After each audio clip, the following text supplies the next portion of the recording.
Aujourd'hui, nous allons nous intéresser au Super 8, un objet devenu tabou. D'abord utilisé comme un ustensile d'hygiène féminine, ou pouvant faire office de rangement pour produits de beauté, il est devenu quelques années plus tard le parfait couteau suisse du délinquant.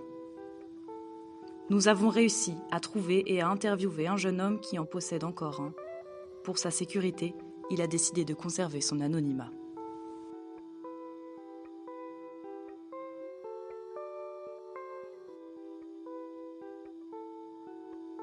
C'est vrai que ce produit il a quand même une grande histoire.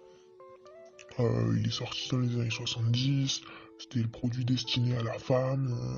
Il y avait justement avec le gros zoom à l'avant pour vérifier leur poils, si elles en avaient plus sur les jambes, sur les bras.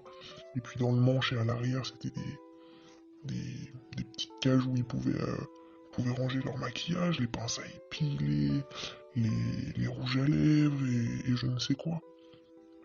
Après, c'est vrai que ça a vite floppé. En quelques années, c'était plus sur le marché. Le produit il était trop lourd, il n'était pas assez féminin. Et je sais qu'il y a une bande de gars, un collectif Canon, 10 ans après, ils en ont remis sur le marché un peu modifié. Ils avaient rajouté un canon. Et du coup, ça a transformé le produit, la Super 8, en arme à feu. Hein. En fait, ce qui s'est passé, c'est que ça a été génial. C'est que pendant, je sais pas, 10, 15 ans, ça a été la folie, tout le monde en avait.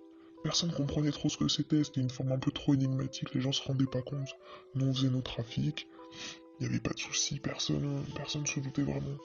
Et puis en 2004, il y a le photographe JR qui s'est ramené et qui a commencé à prendre des photos. Et il y a Lajli, c'était un mec de Montfermeil, qui a été, euh, qui a été pris en pleine utilisation du Super 8.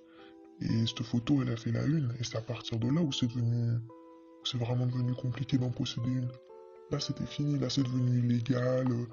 Dès qu'on te voyait avec, c'était commissariat direct. T'avais pas de deuxième chance. Tout le monde avait compris à quoi ça servait. Tout le monde avait compris qu'on pouvait dissimuler ce qu'on voulait. Et de toute façon, les gens, ils aiment pas quand tu commences à cacher des choses. Quand tu commences à cacher, c'est fini pour toi. Et c'est pour ça, maintenant, je peux plus les sortir. Mais on se dit qu'un jour, ça prendra de la valeur.